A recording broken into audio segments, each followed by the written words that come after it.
Good morning all with Valachi Downs. Very warm welcome to you into the Punters Lounge Live. Plenty to get through in the next couple of hours. Matt Cross joining you from the Christchurch studios today. Racing coming from both Te Rapa and Taranaki. Two very testing track conditions. We'll get to those in a moment. Stephen Hunt from the Racing Desk joins us. First cab off the rank. Morning to you, Stephen. What can you tell me money-wise at the top of the show? Morning, Matt. Yes, it's going to be very testing for jockeys and horse flesh up and down the country, in particular at New Plymouth. But we'll head at Te Rapa as the best back runner. And it's in race 4, the 3-year-old sprint. Parisian's been very well supported. Son of Swiss Ace, 2 trials for 2 wins for Team Rogerson. It's a key lead around this race because you've got 9 horses going around. 6 of them are making their debut. So Parisian well supported, opened at $2.70, now trading at $2.60. And New Plymouth in the CD race 3, maiden is that race over the 1400 metres. Very keen on the local number 9, Bickety Boo.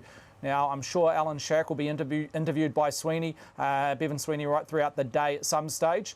And I wouldn't be surprised if Alan Sharrock tipped this as his best bet up and down the card. And we know he has a strong hand in a lot of races at New Plymouth today. But Bickety Boo opened at $3.60, now been backed in at $3.20, Matt. Yeah, testing track conditions across both of our meetings there this afternoon, Stephen. We've got the Pick 6 $100,000 turbo terminating there this afternoon. The Pick 6 starts at 10 minutes after 3 on race number 6 at New Plymouth. That'll start race number 7 at Te Rapa at 29 minutes after 3. Pick 6 has been well taken thus far this month, Stephen, with the turbo terminators across the week. What can you tell us in terms of betting across the last 3 on both of our programs?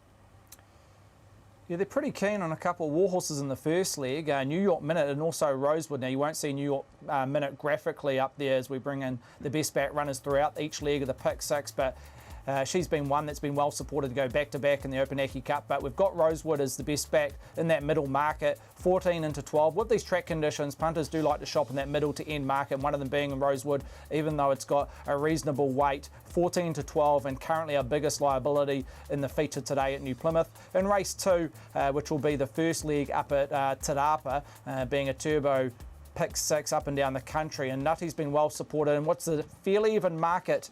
The rating 65 over the 7 furlong, $6.50 into $6.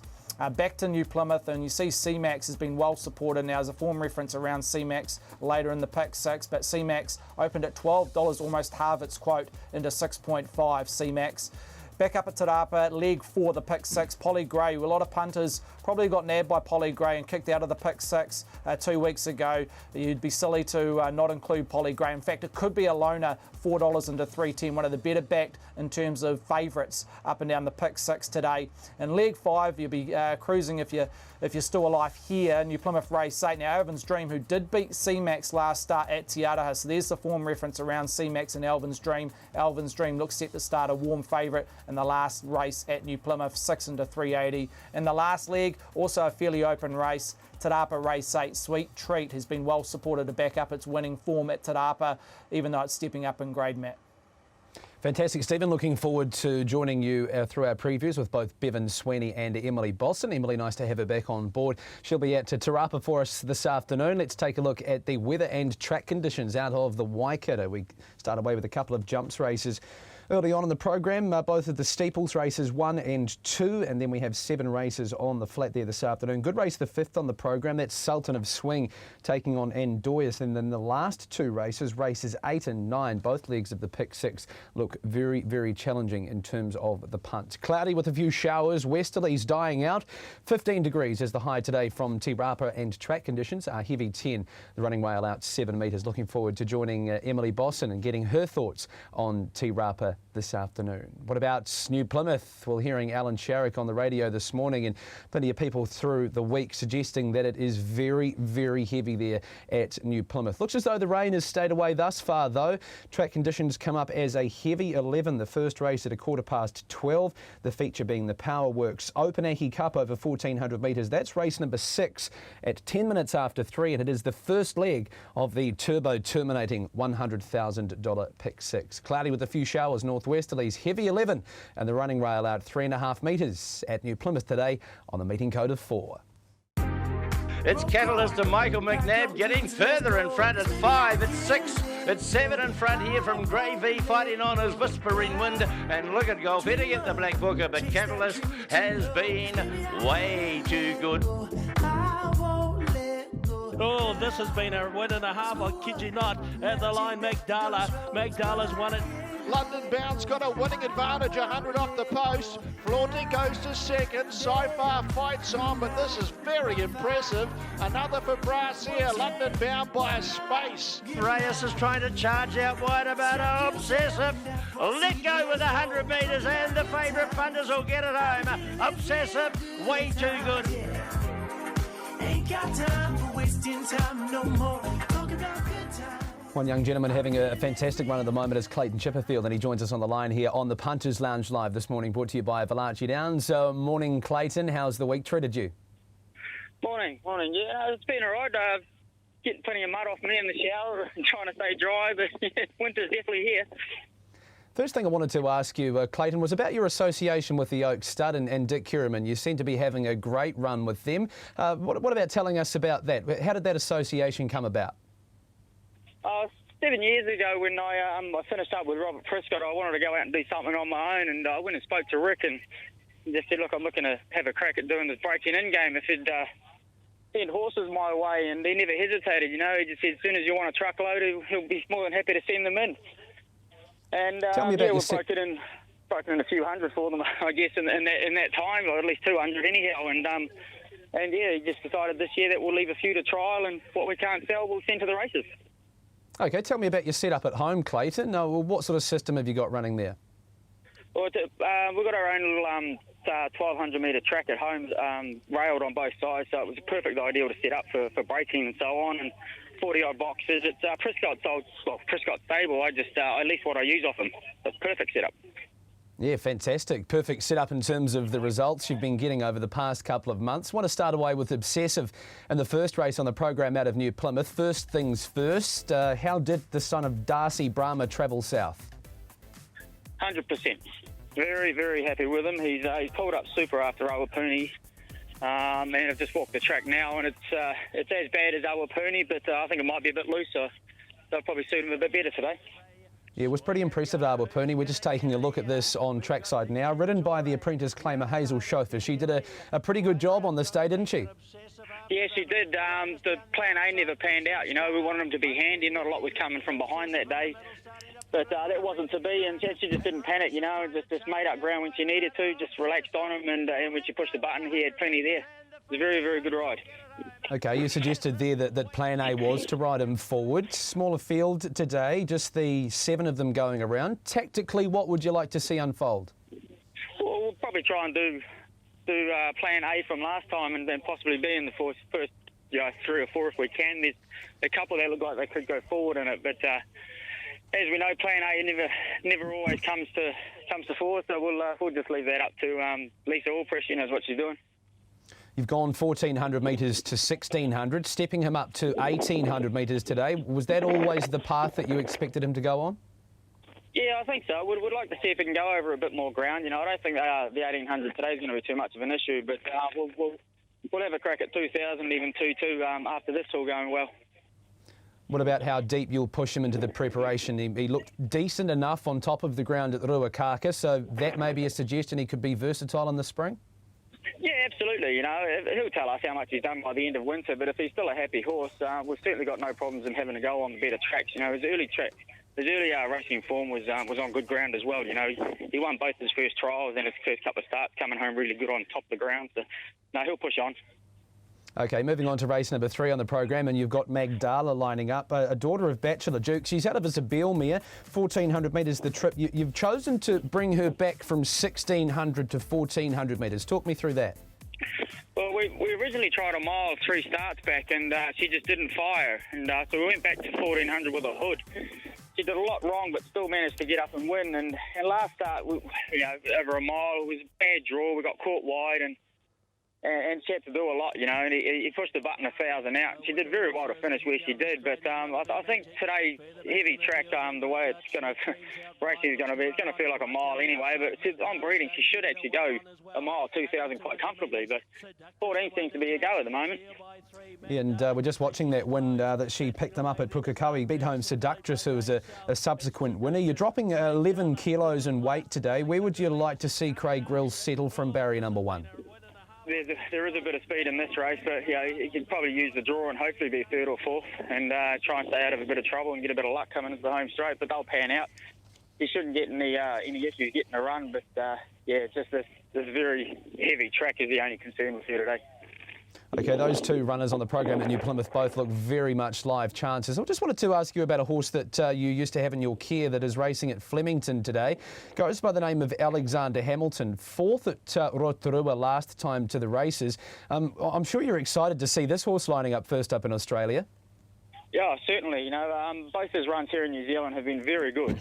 Running on, doing his best late. So he's certainly a young horse looking for more ground. So 1800 today is certainly what he's been looking for. Not an overly strong field, but he hasn't got the greatest of barrier draws. So I think the idea of today was to drop him back and hopefully he can finish off like he has here in New Zealand. But he's definitely an exciting 3-year-old. Yeah, he's in the care of Rachel Frost now. Just before we wrap things up, Clayton, obviously we're making our way through the back part of winter, looking forward to spring. Are you excited with the team that you have around you? And is there something that we can look out for in the spring that you feel might do a good job? Oh, absolutely. You know, the spring racing is always something to look forward to. We've got some nice rising 3-year-olds. Catalyst. His aim will be the Hawke's Bay Guineas, and then we'll go down to the 2,000 Guineas. London Bound, he's going to go to Otaki next week and run in the Rider, and she'll have a break after that, and all going to plan. May even line her up for the 1,000 Guineas.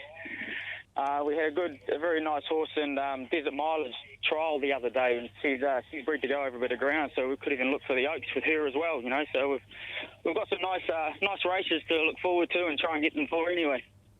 Fantastic, Clayton. Thank you so much for your time here this morning on the Punters Lounge Live. All the best at New Plymouth today. We might see you in Christchurch in November, eh? Absolutely. Sounds good. There's Clayton Chipperfield with his thoughts on his 2 runners today on the Punters Lounge Live. With Valachi Downs, we catch up with one of our leading trainers after the break.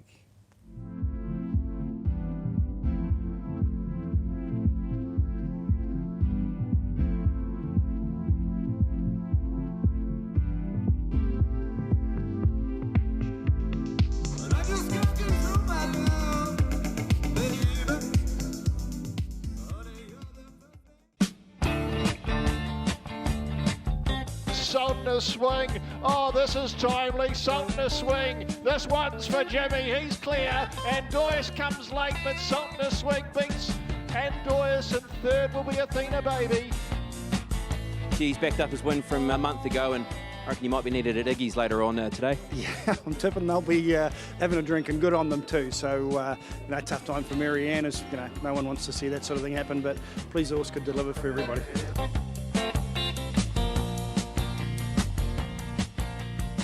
The Sultan of Swing today lining up for Sean Ritchie out of Te Rapa. Sean currently sits on 49 wins at Te Rapa throughout his career, and he joins us on the line this morning on the Punters Lounge Live. Just back to Sultan of Swing, Sean, an absolutely fitting win, and I'm sure for everybody involved, great to see him back in form. Yeah, good morning, Matt. He's been a terrific horse for us. I think he's won 10 races now, and he just keeps coming up season after season, and just a lovely horse to have around the stable. What do you make of the field assembled there today? Obviously, he meets Andoyas once again. There's been plenty of discussion around the Sultan of Swing versus Andoyas. What do you make of these 2 horses? Well, they look good horses, don't they? They look just a little bit above some of the winter horses, but with the tracks getting a little bit heavier, that's going to take a little bit of effect. Fortunately, with Sultan of Swing, he's been allocated 60 kilos, and he's got a good shoulder. He seems to be able to carry that, and with the 2 kilo claims down to 58, he seems to be okay with that sort of weight on his back. It's the weight he's got to give the other horses, of course, that keeps extending, and that can become a problem, particularly if the tracks are getting wetter. But I thought he was pretty dominant in his last win. He got there a little bit soon, perhaps even for him, because he's had a habit of getting to the front and wandering around. But they're obviously 2 very good horses, and it's good to see a couple of horses like this clash and good interest for the public. So you feel as though, Sean, if these two horses sort of meet each other at the top of the straight, he's going to take a fair bit to get past? Is that what you're saying? The horses in magnificent order. When you get an older campaigner like Sultan Swing, who's racing well, and they're winning, winning is a habit, so's losing, I suppose, and he's just in a great zone right now, Sultan Swing. We took him onto the track yesterday morning and he had a squeal and a buck and a play, and geez, he's been in work a really long time. Unusual for us to have horses in this long, but he just seems to be enjoying his racing, and he certainly didn't have a hard run last time, so it's going to be very, very hard to beat again. He'll probably get back and get to the outside again, because it is a little bit of a question mark as the tracks get wetter, and we've got a lot of rain here yesterday as to how well he handles these wet tracks, but he certainly seems adept so far with that sand through Tirapa. You've got the horse nominated for a couple of the Hastings Spring features. Is that something that you're targeting at this stage? Was never really on the radar due to the fact that he's been in such a long time. But as I say, he's in winning form, so we thought we'd better keep him in there. He's going to be very hard to place shortly. He's getting allocated 60 kilos, as we've said, and once he gets up in the ratings a bit further and moves to 61 and further up the ratings, well, obviously the weight's going to stop him, and he's going to have to revert to weight for age. We're not suggesting he's as good as Melody Bell and horses like that, but he probably deserves his crack to have a crack at some better prize money as the spring sneaks in, if he keeps racing in the vein he is. Moving on to race number 6 on the card, you've got a debutant here by Tavistock by the name of Hey Soul Sister. It's a $17 shot in the TAB markets. Sean, can you give me the rundown on her? She's a really nice filly. She's taken a while to mature. She's out of a keeper mare, so you'd expect her to handle the wet ground okay. And her gallop on Thursday was particularly good. I was quite happy with her. But she is pretty new. As you say, she's a debutante, and I'm expecting her to learn a bit from this. And I think she'll be better when she gets to 2,000 metres plus and perhaps further into the spring. But we just thought we'd get started somewhere, as we know, when these nice maiden 3-year-olds step out in a couple of months' time. They're 6 to 8 lengths better than the current bunch of maidens going around at the moment. So I thought we'd try and avoid those and just be a step ahead of them. You're racing at a mile and a quarter when the winter horses are coming to the end of it. So placement-wise, this is just a matter of running in the right race so we can be in the right place at the right time in the spring over 2,000 metres. Yeah, well, we just saw the trial at Avondale, albeit beaten a fair way. Sham on Toast in Massachusetts. Sham on Toast obviously going on to do a good job, and Massachusetts a subsequent winner. OK, Sean, before we wrap things up here on the Punters Lounge Live, for you in terms of heading forward to the spring, you've got a horse like the Good Fight. When can we expect to see it back to the races? Yeah, I'm a big fan of the Good Fight. He'll probably come to Tirapa here on the 3rd of August for his kick-off run. We won't trial him beforehand, so he'll be vulnerable. But I think he's up to going to Melbourne, this horse, if he hits the right sort of form. If not, he's going to be very competitive down in the weights in the local cup races, the Counties Cup, Waikato Cups, races as such as that. The other two that I'm really looking forward to are 3-year-old fillies, Bellamente and Jennifer Eccles. A couple of really nice fillies who have done very well in their winter breaks, and they'll be heading for the 1,000 guineas, and of course Swords Drawn, who's still a maiden and split the Derby and the Oaks winner in the Levin Classic or the Otaki Classic back in the spring. So it's got a nice little team heading forward to the spring, and we're looking forward to those races coming through. You're another man I'll be looking forward to seeing in Christchurch in November. Thanks for your time this morning, Sean. All the best today. Sounds great. Thanks very much, Matt. Cheers. There's Sean Ritchie joining us this morning on the Punters Lounge Live. Brought to you by Valachi's downstanding US Navy flag, a champion son of Warfront standing in the new season. Stay with us here on TPL. More to come after this. You're gonna find out you can't hold me down.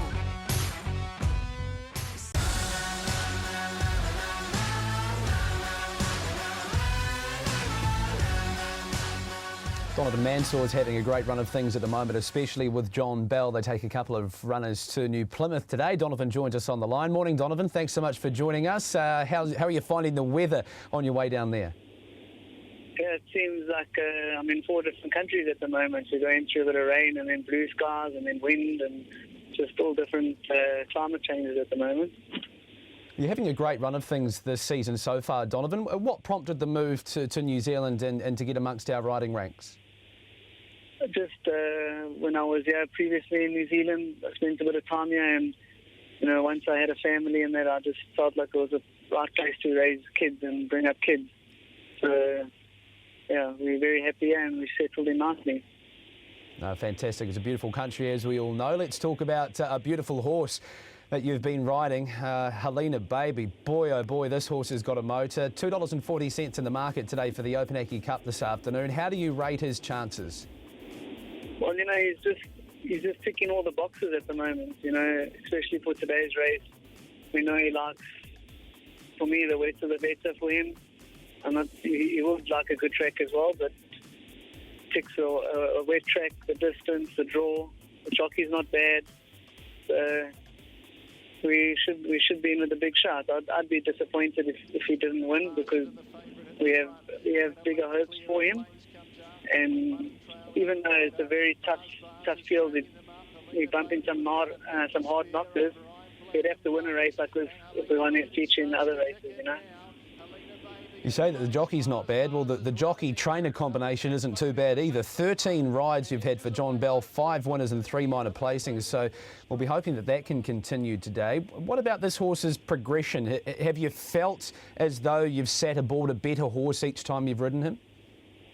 You know, the thing with him is he's not a type of horse that you ask him to quicken and there's this power under you. You know, he just lengthens and he out-gallops them. He's probably the hardest horse I've had to judge in my career, because it's just his big action that he's got. Like I say, he just out-gallops them. And he's still very, very immature mentally, so, and a little bit physically, so he is going to get better. But you know, unfortunately, he's going to have only a few more runs there, and then it sounds like he'll be going to Hong Kong. But we'll try and grab as many wins as we can till he goes. Make hay while the sun shines, huh? Do you ride track work for John Bell, Donovan? I do sometimes, but I think Mr. Bell's scared to put me on him in case he runs away with me. He's very strong, this horse, and the track rider knows him very well. He does a superb job on him. So, you know, I know I don't have to panic. Mr. Bell knows his horses very well. If he needs me, I'm always happy to go and give a hand. But like I said, I'm confident in my trainer, and I know he'll have him spot on today. Wanted to ask you about Athena Baby lining up in the first race on the program, a horse that you haven't sat on race day. You have ridden this horse in a trial. What are your thoughts around it in the first of the day? I've been really wanting to ride this horse, so I'm happy I'm riding him. I do think the 1800 is going to suit him nicely. I'm not worried about the distance. It's his third run after a rest, so he should be nice and fit. And I think he's a pretty universal horse. You can ride him from anywhere. So when I spoke to Mr. Bell last night, we just decided however he jumps out, wherever he's happy is where he'll be. And I'm expecting a good run from him, even though it's a competitive field. Yeah, we're going to get a decent line on the form around this horse, with both Sultan of Swing and Andoyas beating him home. And to be fair, he wasn't all that far away, beaten, only 2 lengths. What about Silk? Silk lines up in race number 2 on the program there today. What are the reports from the Bell stable around it? Well, she galloped in the other day, and she was a horse that looked like she was ready to turn. Coat looked like it's starting to come right, and the gallop was actually, she's run well and heavy going. So, you know, hopefully we can pace in the quartet and so we win a bonus. Yeah, John Bell on trackside gave it a really good push on Wednesday when we spoke to him. Okay, out of the 3, obviously, Helena Baby is the horse that all of us are looking forward to seeing you ride. Athena Baby and Silk, is there much between those two? I'll be leaning towards Athena Baby just because I'm a big believer in the horses having their third run after the race, but I always think that's one of their better runs. Like you said, he's coming from a good form race, so if a nice pricing might be enough to get after him. So it's going to have a nice chance, but I'd lean towards Athena Baby. Okay, thanks very much for your time this morning, Donovan. We wish you all the best there aboard the 3 John Bell runners and the other one there, Zabdi, a $26 chance. Almost $500,000 in stakes thus far this season for Donovan. He's had 246 rides for 26 winners, so he certainly is making his place well worth noting in the riding ranks. Stay with us here on the Punters Lounge. We're going to head to Australia just after this.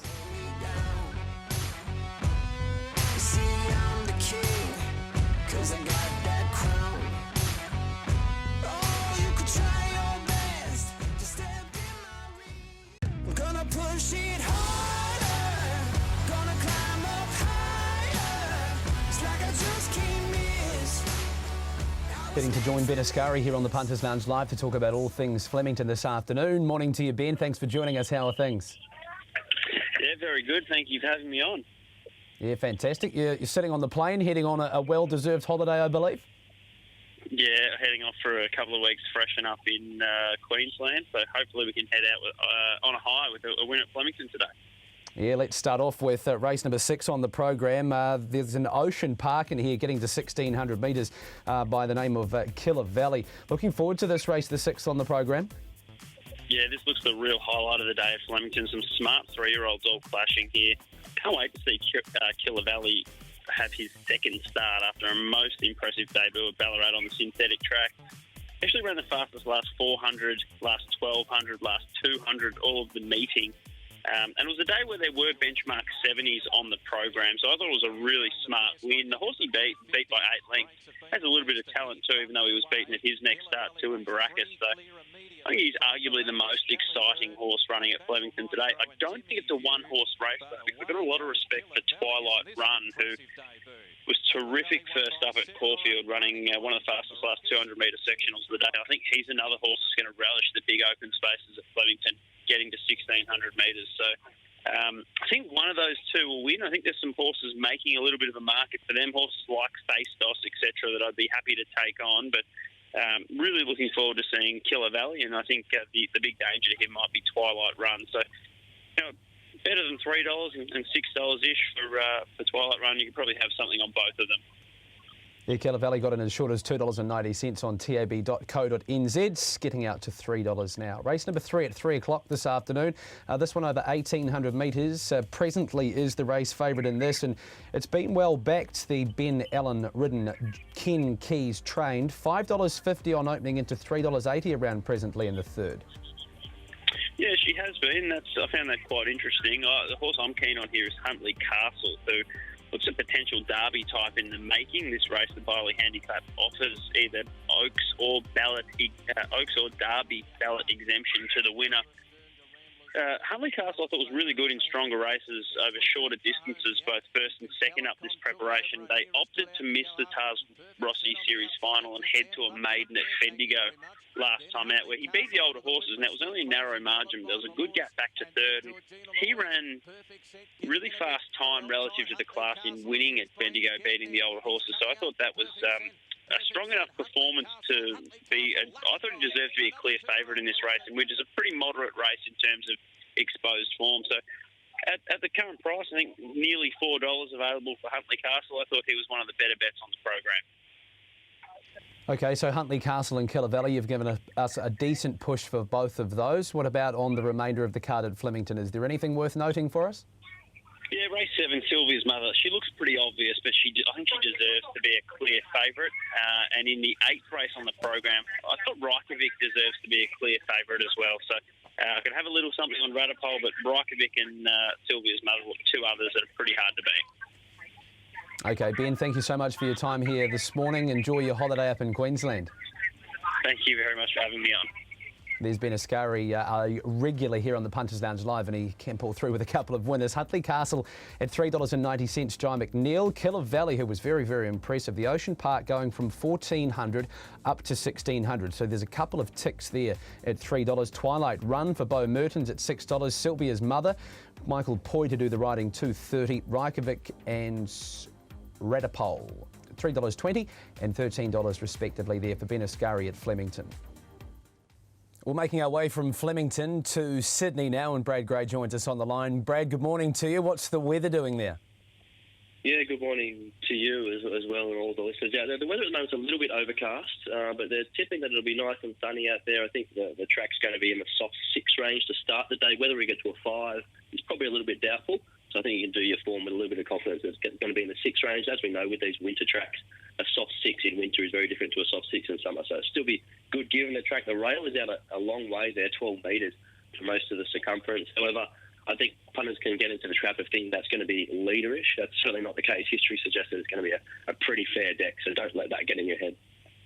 We're going to start off with race number 7 with our preview and notation. The Fastnet Rock filly has obviously done a fantastic job thus far this campaign. Gets the claim today, Brad. $3 the price in our market. Lungberg, the 8 is at $2.80. So what are your thoughts price-wise on the 7th? I wouldn't be surprised if Notation actually starts favourite here. It's just been creeping closer together. Notation was a lot bigger price during the week. Lundberg has stayed pretty much the same quote. Notation is the one who's going to be in front. And as we know, this filly is absolutely airborne. We'll probably have a look at her last start victory now. This was on a heavy track at Randwick, 1,400 metres. Now, the difference this week, of course, it's Randwick 1,400 metres again. She takes on the boys and the older horses as well. So a little query there, but she's just absolutely flying, and I don't think that'll phase her. She'll roll to the front somewhere. Whether reflectivity wants to take it on, I think it'll probably just take a sit. But when you've got a horse that is going through the grades, can race on speed and quicken the way she can, there's so much upside there, and I think she'll eventually be pinching some black type. So although she's won 3 on the bounce, there's still upside, and I think she's the best bet on the card. Okay, outside of her in that race, what can our punters at home play around with in terms of multiples? I think Lundberg looks the safe option. There's been a few people make a case for Sweet Deal and Smart Edge, but although their form suggests that it's quality, Smart Edge was a good winner there at Eagle Farm. They're going to be giving these horses a start, and I just can't see them running down. So in the quaddie leg, if you do want to have a play, you can throw 8 in for a little bit of insurance, but if Notation is rolled, I'd be surprised if it wasn't from Lundberg. It looks a racing too. I'm interested to get your thoughts on race number 8 on the program, the penultimate. Looks at a fairly even market, this one. We've got Travancore, who, contrary to Notation, looks to be a bit more of a get-back type. It's at $4.50, but Zavance, the 9, just shades it at $4.40. Price-wise in the 8th on the program, can you give us a little bit more confidence than the market is at this stage? Yeah, I'm surprised they haven't slipped the price of Travancore. You're right, it is a back market, so you are playing low percentages, but Claire Cunningham has done such a fantastic job with this gelding since overtaking his training. Had 4 starts now for the stable out there at Warwick Farm, and really started to click over into gear the last couple. Won at Canterbury really nicely, and although it was beaten their last start at Rosehill, certainly lost no admirers. It was an on-pace dominated affair, and the way this horse ripped home at the end, ran with 1,600 metres right up his alley. There's a lot of speed in this race. And I think one of the keys when you look at a lot of the rivals here is they don't really possess a turn of foot. There's a lot of grinding types. So if it turns into a bit of a dash home, he's the one that's going to be ripping home over the top. And I think $4.60 is a really nice price for a horse just crying out for this trip. Yeah, okay, currently $4.50 for our punters here on tab.co.nz. Well, Mandela's set to start the day as one of the shortest priced favourites across all of our meetings this afternoon for the China Horse Club and the Snowdens. Outside of the 2 races that we've spoken about, can you give us some confidence in something else? Yeah, I think we can play Dr. Drill with a little bit of confidence. Race 6, number 1. The card seems to warm up as far as punting goes toward the back end of the meeting. Dr. Drill is a horse that's dropping in grade. He just didn't get through the heavy conditions there last day. He didn't look comfortable. Despite that, he still ran second. Teo Nugent is an apprentice up from Melbourne to ride the horse. He's got a little bit of experience running for the yard and got a really nice strike rate, so take nothing away from him jumping on.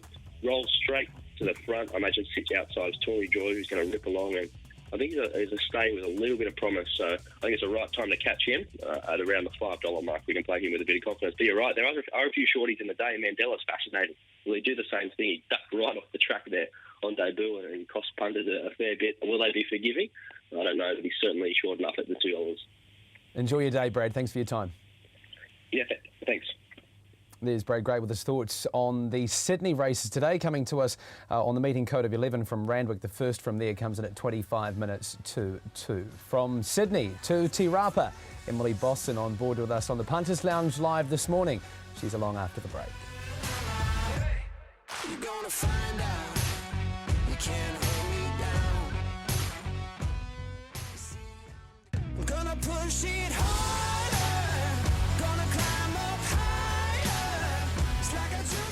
With Valachi Downs standing there, new sire US Navy flag in the new season, we're taking you off on the Punters Lounge live to Emily Boston as promised out of Te Rapa. Emily, good morning to you. What is the weather like there in the Waikato? Well, they've got some showers passing across the track here, Matt, and just having a little look at the weather forecast, it is supposed to continue like that throughout the afternoon. So we've got some sunny spells, we've got some rainy spells, we've got some cloudy spells. So I guess it's going to be a mixed bag throughout our day. Heavy 10 track currently, and I think we've had about 10.5 millimetres of rain over the past 24 hours. Oh, I caught up with the stipendiary steward a little bit earlier on today just to find out if there was anything we should be aware of on our card here coming up at Te Rapa later on. First on the track this morning and having a look at the conditions, what did you make of the track out there today at Te Rapa? Certainly winter conditions. It's held up reasonably well though. Heavy 10, probably no worse than that. It'll give all runners their chance. Have you got any significant gear changes or anything you can update us on throughout the day? A few runners that were unlucky and a couple of gear changes as well. Firstly, to race 3 so far, the horse of Murray Baker's blinkers on today, and number 4 Kino Reeves also he has pacifiers on today. Race 5 we go to Crafty Jess, another runner of Murray Baker's on the 13th of July at Whangarei. Just had some difficulty until shifting out near the 300 metres to obtain clear running. We're running 4th, just over a length away from Light Shadow. Race 7 low profile Whangarei again, but on the 15th of June had difficulty obtaining clear running early in the final straight, and then held up again near the 100 metres when having to shift across heels. Ran 8th, but only just under 3 lengths away from the winner. Light Shadow, sorry, not Light Shadow, Mum's Jewel.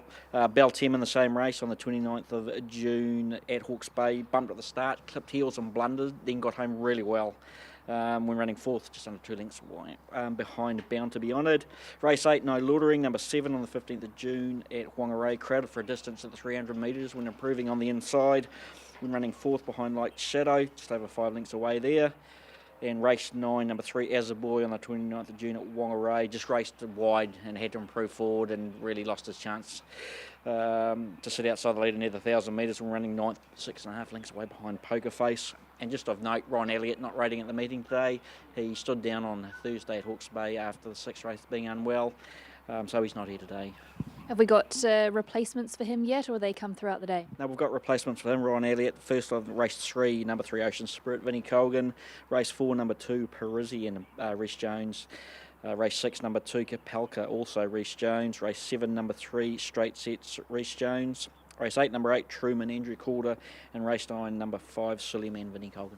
Thank you very much. Looking forward to a good day. Good on you. Thanks.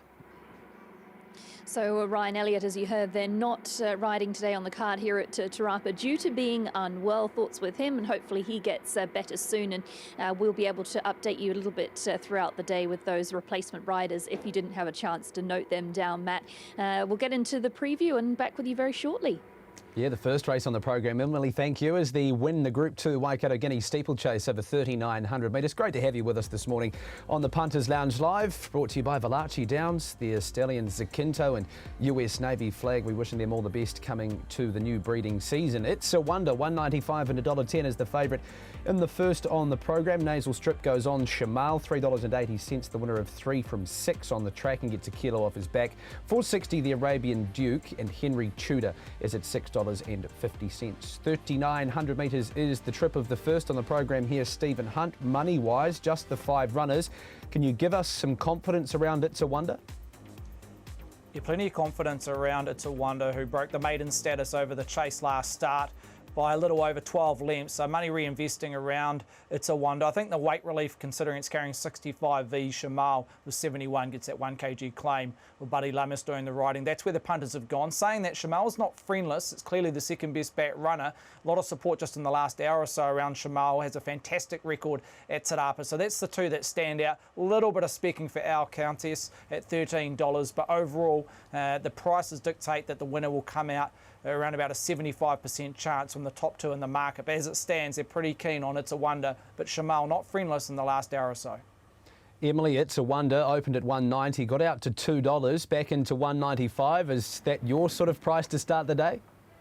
It is actually. I'm making it my bet of the day, so I'm striking early and hopefully getting us off to a winning start here at Te Rapa. If you have a little look at the replay of this horse, this is obviously not the whole race, but just sort of the closing stages. It's a Wonder was lengths and lengths in front of the rest of the field. He maintained that really strong, fluid gallop throughout the entire event last time and continued that all the way to the line. He was lengths better than the rest of the field, and I just think with that weight relief, he's going to be able to repeat that today. Shamal, being sort of his main contender, does have to lump around 72 kilos, with Buddy's claim 71 kilos compared to It's a Wonder's 65. So I just think with that class factor, and they've got totally different styles of racing. It's a Wonder is quite keen, races up on speed, as we saw at that last start, dragging the rider into the race, whereas Shamal sits at the back of the field. And if It's a Wonder can maintain that gallop, then it's going to be very, very hard to run down, especially with the big weight. So It's a Wonder for me, making it my bet of the day, hoping to get off to a winning start, Matt. $1.95 will take that and run, Emily. Thank you. That's the first on the card. Over to race number 2 on the program as we flick the page. Dunstan Horse Feed Steeplechase. This one is over 3,900 metres. Also good field assembled in the second on the program. We're in fact heading to race number 5 on the card. Sultan of Swing, $2.30 is the race favourite here. Getting a little bit ahead of myself. Taiki Yanagita claims a couple of kilos off the 62.94 and Doyas. This seems to be the battle of the day in terms of head-to-head battles. Stephen Hunts, what are your thoughts? Interesting runner, number 1, Sultan of Swing. It's won against the betting trend, very cold in its last 2 starts when it's won at Te Rapa, third up here, and punters thinking that it's time to get on now, so it's one of those catch-22s. Are they too late, or will they be investing on Sultan of Swing and getting a result when winning 3 in a row at Te Rapa? So that has been the best back runner. It opened $2.60 during the week, Matt. It's down to $2.30 and holds 3 times more money than Endoyas, $2.80 out to $2.90. So at this stage, I'm not saying Endoyas is cold, but at this stage, out of the 2 favourites, Sultan of Swing holds 3 times more money than Endoyas. He's Cavalier, look, hasn't won for a dozen odd starts, so punters getting a little bit tight around He's Cavalier, $5.50 out to 6. Hey Tiger, also a notable drifter, 6 out to 7. There's one at the end of the market that's been spec'd. It has been Crafty Jess from the Baker Forsman stable at a double-figure price at $11. But your lead is round number 1, Sultan of Swing. Yeah, Crafty Jess getting back onto a wet track may aid her. What about the speed map here with both Admiral and He's Cavalier likely to go forward? Sultan of Swing and Andoyas settling back here. Emily, a race that we discussed in depth on the show yesterday. Bevan Sweeney gave a huge push for Andoyas. Are you in the Andoyas camp, or are you thinking Sultan of Swing will go again? It's a really tricky one, isn't it? Part of me thinks that Andoyas can do the job. That weight relief is just sort of too much to ignore, isn't it? You're looking at 52 kilos of Andoyas compared to 58 kilos with their claims. So Andoyas certainly has the swing in that regard. And I think the way it maps out, perhaps Andoyas is going to be able to stalk Sultan of Swing and kind of have the last run at him. Sultan of Swing is very hard to ignore, though. You've got 3 from 3 at the Te Rapa track. It does have the claim still, so it comes down to 58. Has had the measure of Andoyas previously, so why can't it do it again? And I just have a slight concern over Andoyas' record. He can chuck in a bad one, but looking at them crossing the line in that replay, there's very little between them, isn't there? So on our card here at Te Rapa, I reckon it's a real match race between those two, Andoyas and Sultan of Swing. Can they reverse the form, or will Sultan of Swing be able to hold on with the big weight? Yeah, it's going to be a race that many of us are looking for an answer to, and Doyas and Sultan of Swing looking forward to that race number 5. That is at 21 minutes after 2. A couple of time changes there for if you printed your race books earlier on in the week. Race number 5 going from 2:19 to 2:21. Let's head to race number 7 on the card today out of Te Rapa on the meeting code of 2. Don't Doubt Me is the race favourite. This one for Vinnie Colgan and Wayne Hillis off the back of a very good second last time to the races. Stephen Hunt, this is where I bring you in because it's one of those markets where I need your help. Not sure I can help strongly in this particular race. There's 4 or 5 they've tended to back. Like I said at the top of the show, well-back commodity has been nutty. Currently shares that second line of betting with low profile and Bell Tem at $6 each at 3. Don't doubt me, if there was a slight lead just in the last hour or so since we came to air, Matt, has been round number 5, Don't Doubt Me. Rated its highest career to date, even though it ran second last start. So still a progressive type, and No Doubt Me, and dropping back to the 1400. Crystallised, stepping up to 4 1400. A little bit of a question mark, but Punters pretty keen at the double figure price earlier in the week, 10 into 7. So that, again, there's one that they're shopping in this middle market. We'll see that up and down the country today. A lot of horses spec'd in that teen price. And also Grand Ariana, who was well supported 2 weeks ago in single markets and also pick sixes. Grand Ariana might be one just to keep a little bit of faith on, has been spec'd in particular in the last 30 minutes. $8.50, got as high as $9.50 back into $9. But yeah, there's 4 or 5 without any strong lead that have been well supported in the first leg at the pick six at Te Rapa. Yeah, you heard Alan Choke this morning on the starting gates with Albie Gain and Peter Early, giving Beltem a decent push. Came to Te Rapa looking for a better track, and he said that she has a solid each-way chance. Let's have a look at the early speed here with our Form Pro speed map.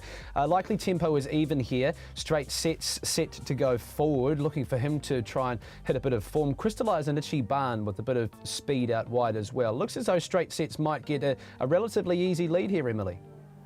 Yeah, it looks that way, doesn't it? I was pretty keen on Crystallise in this event. It's a real head scratcher. It's a bit of a nightmare, isn't it? The sun to keep you awake at night. But if there is a horse that you like, you can definitely sort of get yourself some value with regards to that market being so open.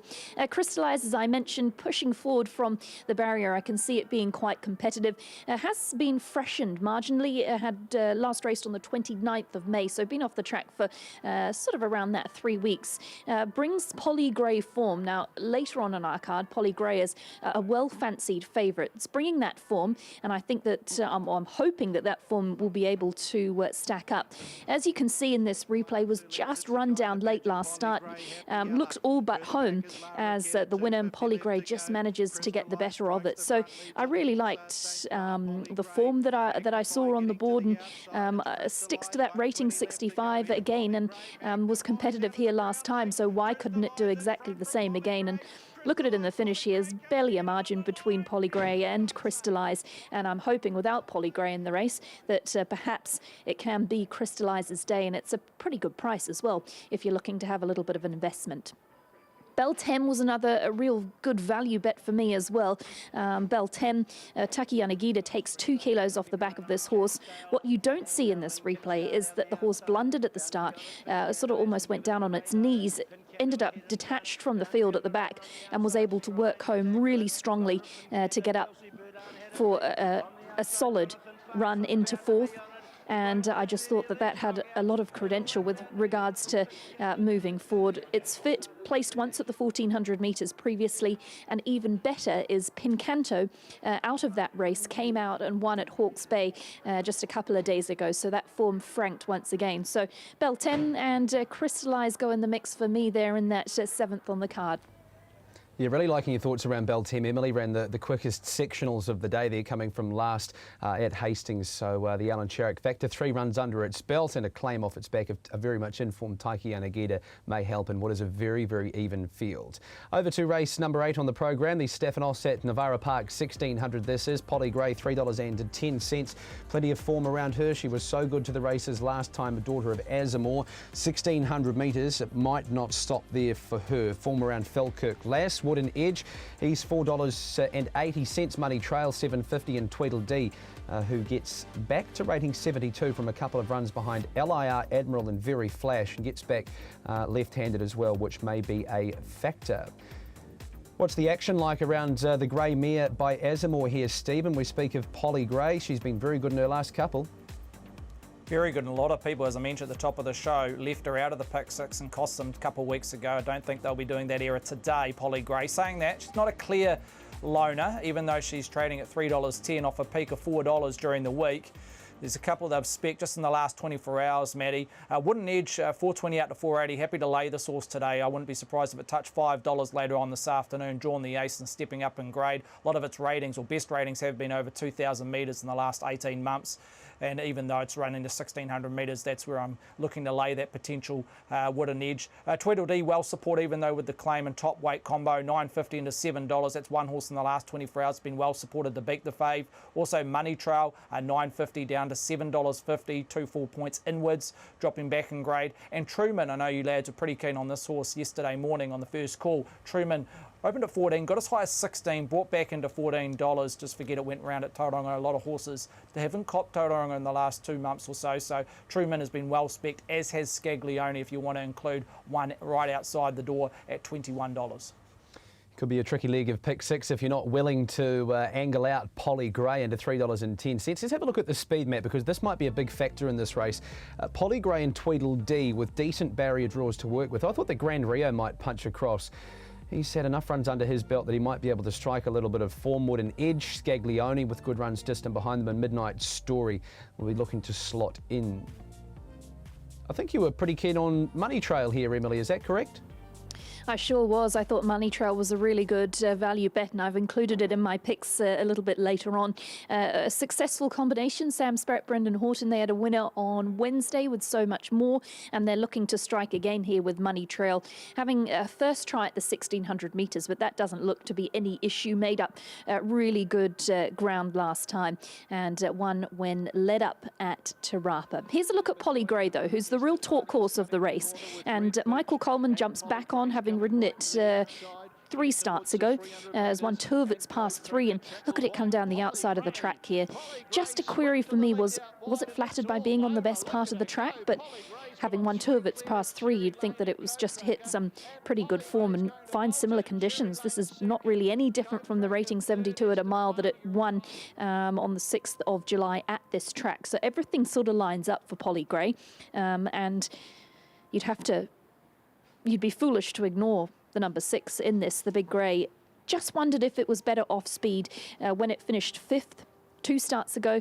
Did sit sort of handy, but those 2 wins, they've come when Polly Gray's been sort of produced from off speed. Is that going to make it a little bit tricky for Polly Gray? And does it, in an open event, open it up for something else to strike? Money Trail was the one for me that I thought perhaps could cause an upset. And as Stephen was saying, Truman as well looks like a really nice chance in that 8th on the card over the mile. Yeah, I'll be having Grand Rio on my pick 6 ticket as well. Just thought with a bit of a weight drop from a couple of starts ago and what should be a decent form reference in the Baker Forsman factor, Darren Dennis doing the riding, a must-have on your tickets. OK, let's head across to race number 9 on the card. This is the last out of Te Rapa. The boys get paid. Battlers Cup over 2,200 metres. Very Flash $3, $5.50 for Suleiman. Wrangler $7.50. The Aries at $6, and Sweet Treat is at $5.50. What's happening here in the last of the day, Stephen?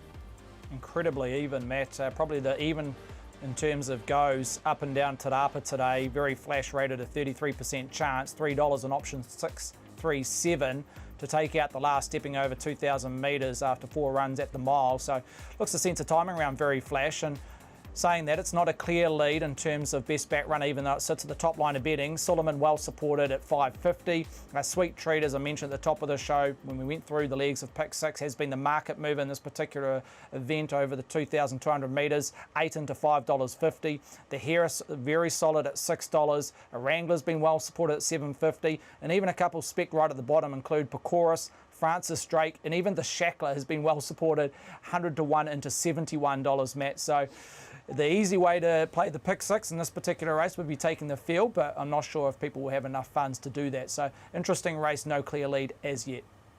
Yeah, well, with track pattern-wise during the day and how races are unfolding, I'm sure we might be able to sneak a little bit of market confidence maybe heading toward that last race. OK, Emily, here's the speed map for the last on the program. The Shackler, obviously coming back from jumping races, may punch forward. As a boy, probably gets its chance to come across as well. Not a whole lot of speed here, but by this stage of the day, you wouldn't imagine that they'll be going breakneck speed over the 2,200 anyway. You certainly wouldn't, and we've just got a shower passing over the track again, so things really getting pretty bleak and miserable here at Te Rapa. Very Flash. You'd be foolish to ignore it. It's got that really unlucky last start, as we can have a look at here. Rowena Smythe was on that day and just was unable to sort of be able to get clear running when it was required. Ended up having to be checked and was then just not able to get really back into a rhythm and kind of met a wall of horses. So it's hard to know what Very Flash could have done if given the opportunity, but still comes home really nicely and has been knocking on the door to get that another win up to the 22 200 metres looks ideal. Loved the way it hit the line last time. Rebecca Scott takes the reins this time, taking over from Rowena Smythe. Rebecca Scott with a 3 kilo claim. And as we talked about yesterday, she's been in really good form. She rode a double on Wednesday, and she can be so effective with that claim in good form, especially on the heavy conditions. Outside of Very Flash, well, I've put in the Heiress. I've also put in Suleiman, and over the page I did go with Sweet Treat as well. A last start winner. Confidence is up, senior jockey on, so just one for me to chuck in as well. Fantastic, Emily. Well, I'm a generous man. Here's $100. What can you do with it to try and make us some money today? Well, I was going to go 60 on the nose in race 1 and hope that It's a Wonder can get home in front for me. That'll put me ahead. And then I might have $10 each way on the number 7, Bell 10. And then $10 each way, race 8, number 3, Money Trail as well. So it's pretty much my best bet and my value bets combined. And I'm hoping that that can make us a little bit of cash and get me ahead for this day at Te Rapa. Fantastic, Emily. Thanks so much. We'll join you for the first race just after 12 there, and Emily's best of the day.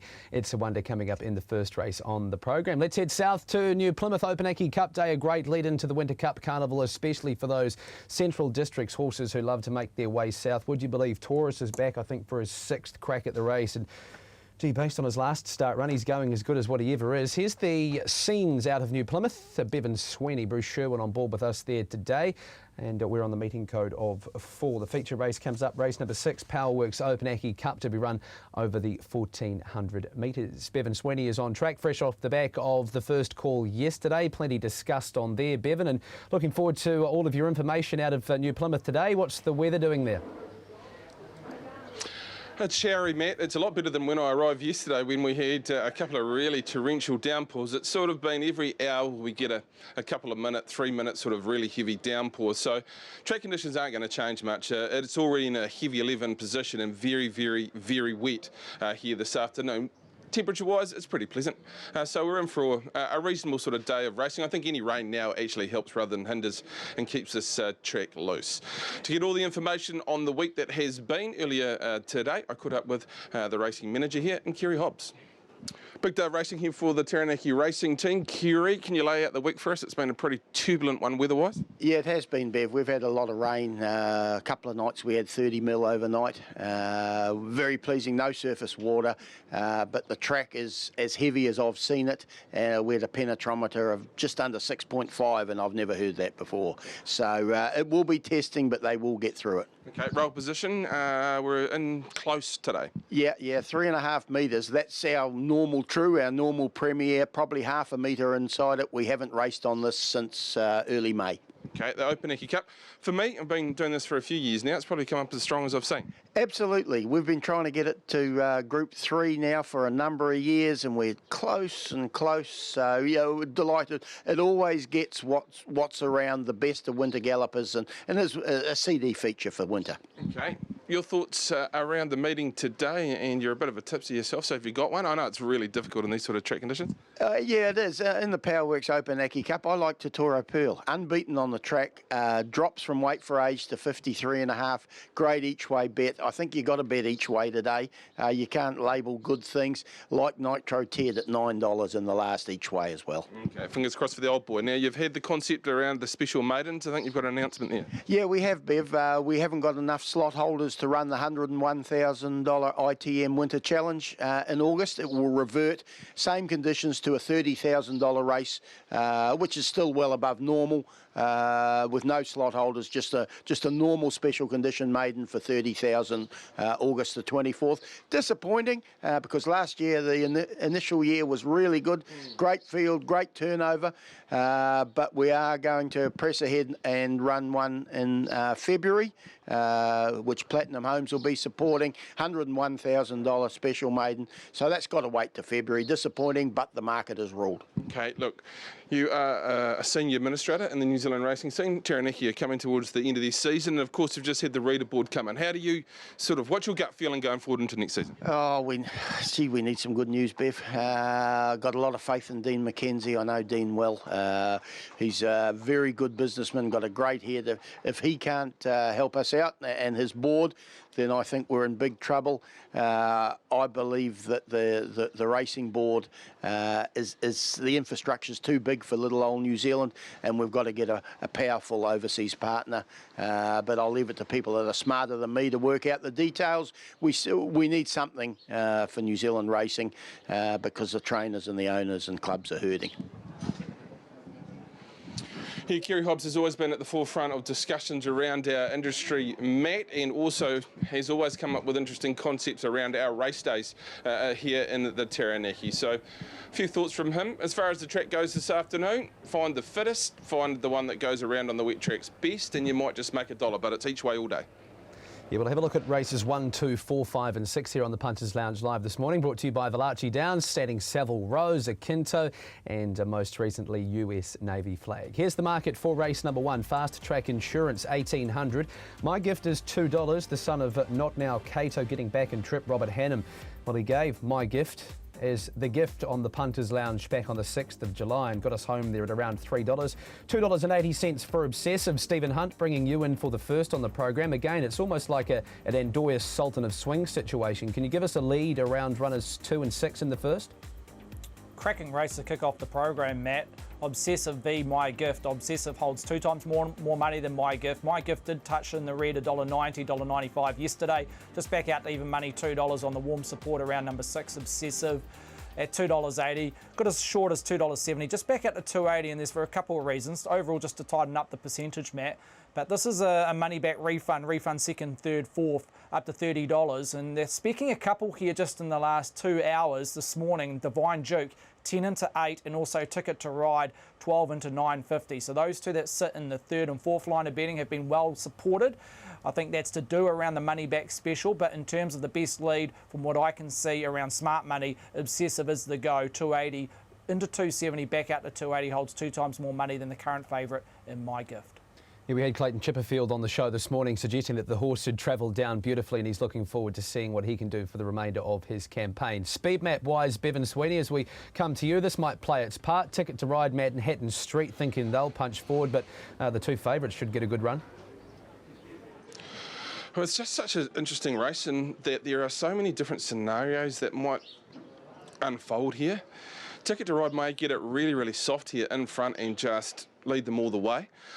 I think Robbie Hannum, if that was unfolding after the first 800 metres, would put My Gift right into this particular race and try and make it a really truly around 1800 metres, because Obsessive only went the 1550 last time and hits a fitter horse, and the 1800 metres will be like 2200 metres today. The blinkers are going on. Ophelia Lee, does that improve her chances? Divine Duke, if there's no speed, will find it a battle to come from back. So I'm just not sure. This might be all about rider initiative, and I think Robbie Hannum showed on this day what he thinks of this horse. It's the toughest, and he took off a long way from home, put pressure into this race, and it ran away and hid, really, didn't it, by an absolute margin. Now, this may happen again today, but there's better quality in this race. Obsessive is a smart horse, no doubt about that. Divine Duke can finish off oh so strongly. Maybe Taranaki doesn't suit Divine Duke 100%, but it is a very, very smart horse. And then you've also got Athena Baby, who's got ability. Ophelia Lee has a swing in the weights. This is Obsessive, who got punters home in the pick 6, the big pick 6, and Hazel just cuddled this horse for a long way down the home straight, and it found beautifully over the last 150 metres to win very, very authoritatively. So it's a nice performance this. Again, this was in a rating 72. It's up to 82. This is a stronger field, no doubt about that. Ophelia Lee gets a swing in the weights. You see her down towards the inside, and she is brave and probably in the worst of the track conditions, or worse than Obsessive being in, but there's clear ability here. So as far as a selection race, I'm going to go with My Gift on top, because I think Robbie will be very assertive on My Gift and put this horse right into the race and make it a really tough staying test. That may test Obsessive out, but as a punting proposition, I'm with Obsessive at the 2.8. I thought that was a really nice price. I thought they'd be a lot closer together in the market. So selections are 2 and 4. Investing, it's certainly into the 4. Outside of that, Divine Duke, he will get home nicely if there's enough speed in this particular race. That's the real key about him. And look, Ophelia Lee with the swing in the weights, the blinkers going on. We saw the House midweek put the blinkers on Francesca Kate, and she delivered really, really strongly. That might just turn Ophelia Lee around a fraction and find the required lengths. But the 2 and the 4, they look as though they will fight out the first on the program. Over to race number 2 now. This is the Devon Hotel and Marbles restaurant to be run over 2,000 metres. Beach Daz Bro is $2.90, $3.80 for Hyam Nikita, $4.60 Charlie Horse. We've had the one scratching here, Stephen Hunt. Cape de Jour came out. Prior to that, Beach Daz Bro was $4.20. Is there money coming for it, or is that just a case of the scratching coming out? A little bit of both, to be honest, Matt. Around number 7, Beach Daz Bro. Again, a sense of timing. 2 starts over a staying trip. Has been running home nicely. 3rd up, 2,000 metres.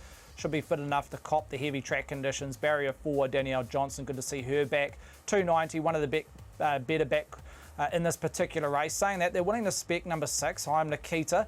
I think her price will be dictated by My Gift in the first, after running second to My Gift last start at Tauranga. Currently $3.80 off a peak of $4. Charlie Horse has been cold. Indigenous Union for the Baker Forsman runner stable. Interesting that it's been quite friendless, this particular runner. $7.50 out to $8. And these are the ones they're specking in this middle market. Silk, big improver, second up according to Punters. 11, got as high as 13 into 11.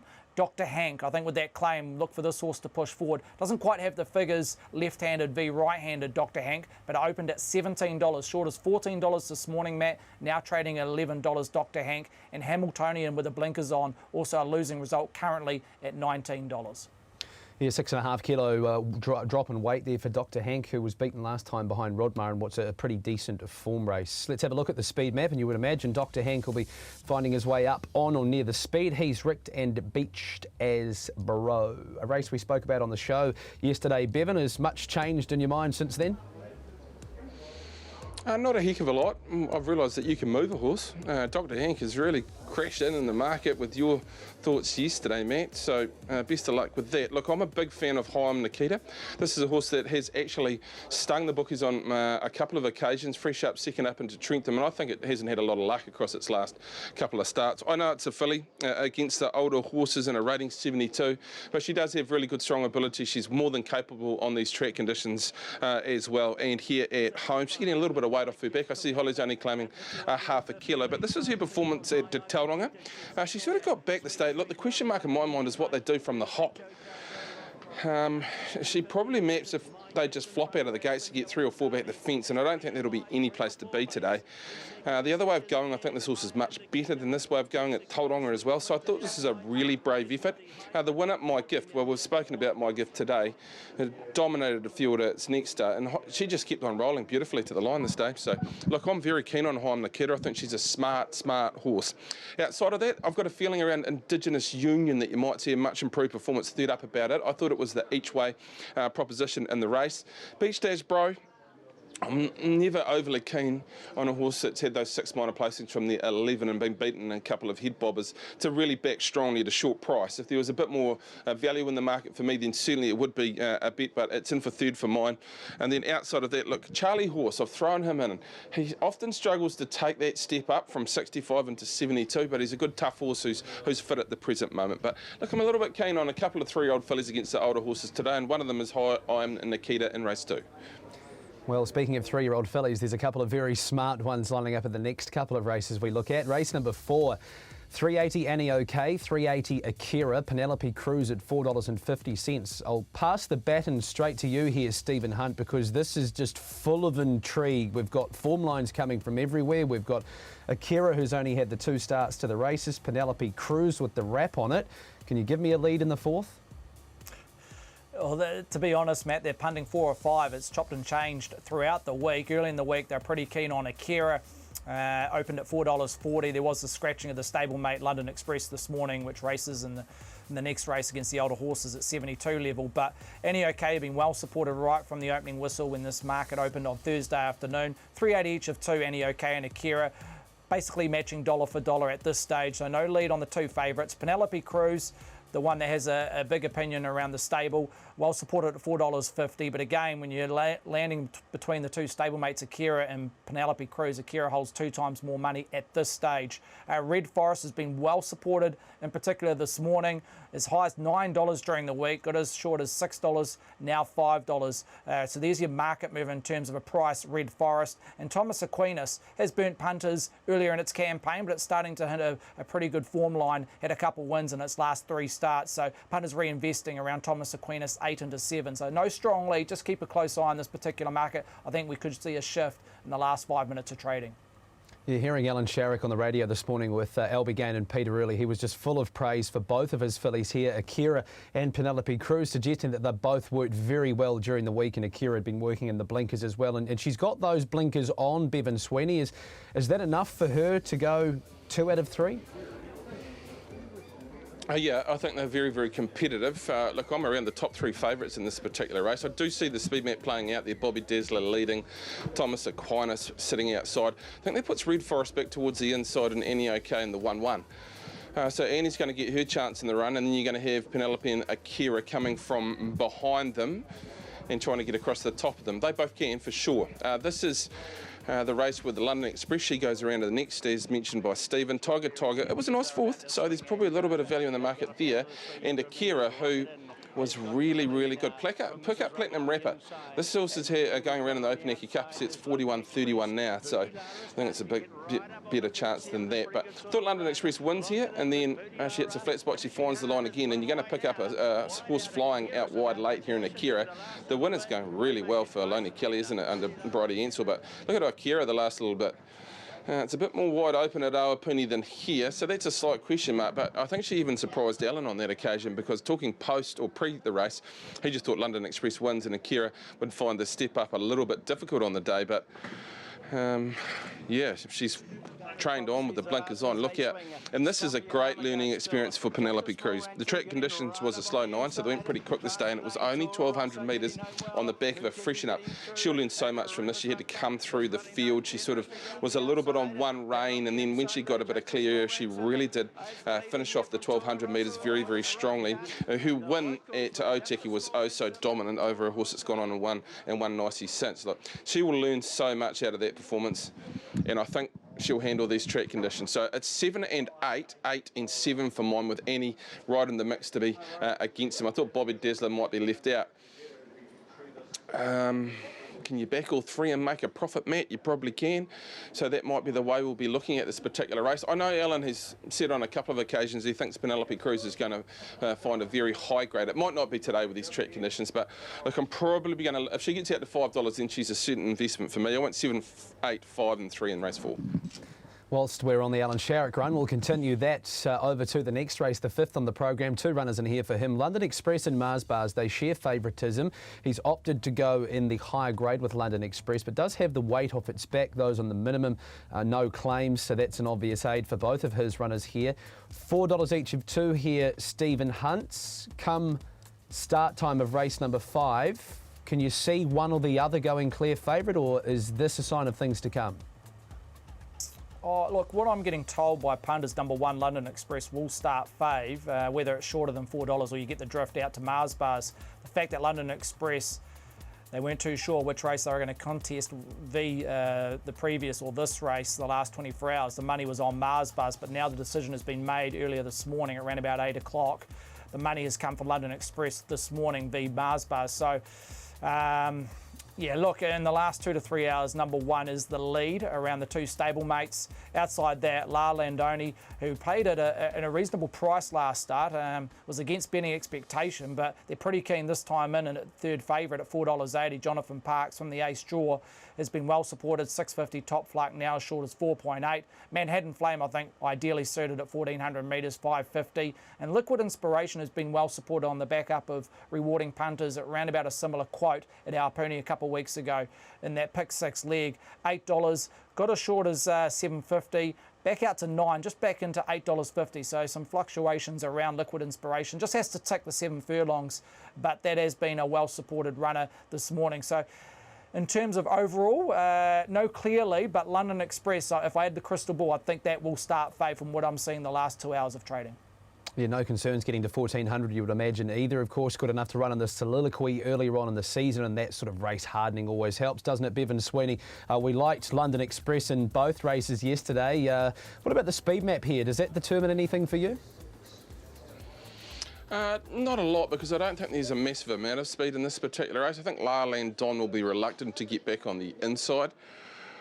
So she's probably going to try and hold one off. It's going to be a real shuffle up. It'll be maybe by this point of the day, it'll be where the track is best. You won't really worry. You'll just try and get that line of running, I expect. And I don't think the inside will be the place to be.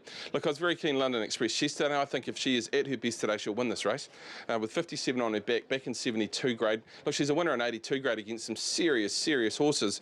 And she's a black type winner. Her campaign hasn't been disappointing, for sure. Look, I think she actually pulled a muscle at Trentham. She had a little bit of time off with that ailment and then came back here at Awapuni and ran a great race. So I think she's a massive improver into today. Hazel's taking 3 off her back. If she's at her absolute fever pitch, she wins. That's my opinion. That said, there are some really smart wet track gallopers in here, a little bit more senior, and I talk of Mars Bars. She's got a wet track record, not a winner in that condition, very short, sharp sprint. I just favour London Express more. Rock Island Line, this horse will be heading to Rickon, you'd imagine, and pick up a success down there. Liquid Inspiration, as we see here, was very good in the Liga Pick 6 last time with Manhattan Flame, who's going really nicely, and you're throwing La Land on, who handles wet tracks and played the field also, and it becomes tricky if you're not willing to really circle out London Express as the most progressive horse in the race. It's always hard with the fillies against the older horses, but I'm just thinking if she's at her fever pitch, and I think with a little bit of money up, she'll be right on the mark today. I think she'll be winning. But this is a really nice effort. Loves the wet tracks, Liquid Inspiration. Got one, delivered nicely. Manhattan Flame was very good. And I think that's Kirkland flying home for third. He goes Otaki. You might be wanting to back him. I went London Express on top over Mars Bars. I think Manhattan Flame's in the mix and Liquid Inspiration for sure, Matt. But you've got to find one. They asked us to find one for the day, though it's an each way all day proposition here with the track conditions. I am going with London Express as my best on the program. Oh, nice work, Bevan. I like your thoughts around London Express. Yes, Manhattan Flame meeting Liquid Inspiration. 2 kilos better off on a small margin, so a chance to turn that around. Well, the feature race of the day, what a tidy field assembled for the Powerworks Opanaki Cup. 1,400 metres the trip. $2.40, Helena Baby. We heard from Donovan Manso. He was full of praise for the son of Guillotine. Looking for win 5 at start number 7 this afternoon. $8 Red Sierra. It's been backed in by the looks of things, and Totara Pearl at $8.50. First of all, Stephen, what's the market confidence around Helena Baby like?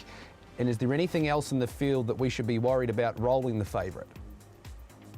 Well, as soon as this betting commenced all the way back on Wednesday afternoon, Matt, they were very keen on Helena Baby at the opening line of $2.40. A number of 4-figure bets, including $2,500 at $2.40. To get its price down to $2.30 the day of Thursday and the majority of Friday. But just in the last 24 hours, we have seen a bit of specking for horses around Helena Baby to get its price back to its opening line of $2.40. I don't think we're far off in terms of its closing price around Helena Baby at 2.4. They're specking at it, but none of those 4-figure bets since Wednesday. The horses they're looking to spec, number 3, New York Minute, got as high as $12, brought back into 10, but willing to take this horse on. The fact that it can be a rail horse, that's where you see a lot of its best figures, and from a wide gate and being at the back end of the day, that might not be the place to be. And Rosewood, they've specced, as I mentioned at the top of the show, opened at 11, got as high as 14, brought back into $12, but again, willing to take this horse on. It's a get-back horse. It's going to give a lot of horses with lightweights, a lot of lengths coming around the turn, and with that 58.5, just willing to take on Rosewood, who has been a horse that's got us in the past. The horses they do like and down in the weights, Red Serrera, which you touched on, 9 into 8, and Totoro Pearl, probably one of the better back runners just in the last hour or two, got as high as $9 back into $8.50. Bevan, as we come to you, fantastic field assembled. We spoke about this in depth on the show yesterday. We were sort of both of the opinion that Helena Baby could either win by 10, or we wouldn't be surprised if something at double figures was to win. Speaking of double figures, there's plenty of them with chances here. Oh, it's just a hatful, really. Look, I think the bookmaker's got the price right, albeit, in my opinion, it's probably just sitting a little bit short. I mean, you can't set a horse that's got a record like that at any sort of long odds when you come into a race like this. But when you factor in it stepping up in grade, it's going to be on a track that it's probably never dipped its toe in. I know it's got heavy track form, but nothing like this. I just thought, you know, there's going to be some value outside it, and that's probably where I'll look, although I've got massive respect for the horse itself. This is New York Minute. Now, this is going to be my top selection in the race. I think she's a toff in this sort of ground. I forgive Trentham. it's just one of those places, Trentham. I thought this second up run was very, very good this way of going. I think it's much better coming back this way of going. Look, I've got so much respect around to the Baker Forsman team. Its draw's probably going to be perfect by this time of the day. I think the loose nature of this track is probably going to be a suitable factor, and I thought this just showed there's enough improvement, and the mare hasn't given up on racing yet to say she'll run a race here and be very, very difficult to roll here in this year's Opuneki Cup. And I never dreamed you'd be getting $10 on her when she opened up. What did she end up, $1.80 at Trentham when she got beaten by Dr. Watson. So I'm going to go with her on top and suggest to you she's the best value on the program here in the feature on the day. That said, I've got a lot of respect around Helena Baby. That will be in for second, and it may just run away and hide. But look, always the step up is always a concern on these sort of track conditions. But look, has to be given all due respect. John's spoken highly, and the horse has delivered on his opinions. Outside of that, I look towards Totoro Pearl, who just seems to be going the right way and will be in the mix for a long way with the record here.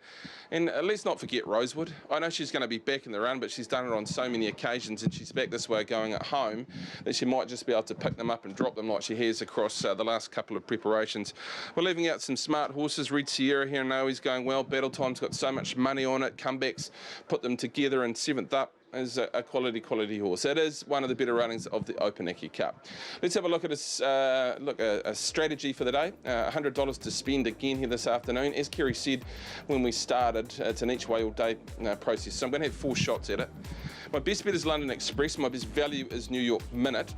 My $100 strategy, I'm going to put 25 on Haim Nikita, like that horse, Penelope Cruz, London Express, and then we'll put 25 on New York Minute. So in races 2, 4, 5 and 6, and 25 on the nose. If we hit one, then we'll be in a positive position for the afternoon. Matt, sun's out. Haven't seen that for a 24-hour period or so. We've had a lot of rain. There's still some showers around the region, so it'll be interesting how the day plays out. I don't think they're done for the day, the showers, but they're not going to make any major difference to the track conditions. Opuneki Cup Day brought to you by Powerworks gets underway in just on 20 minutes' time. Fantastic, Bevan. Thank you so much for your time here this morning on the Punters Lounge Live. Before we wrap things up with Valachi Downs, we'll take you back to Stephen Hunt. One last word from you, Stephen. Obviously, it's a difficult time of year with track conditions. We'll be looking for some market confidence later on in the Pick 6. Anything more for you to add? Oh, just good luck to all the punters on the Pick 6. It's been very popular in the month of July. Terminating, hopefully he can get a tick over 100k, Matt. So looking forward to later on this afternoon when we have a go at the Turbo Pick 6. As always, brilliant information there from Stephen Hunt out of Wellington. With Valachi Downs, Savile Row, Zakinto, and their most recent addition, US Navy flag. That has been the Punters Lounge. TAB Trackside 1 live racing to come after this. Don't go anywhere.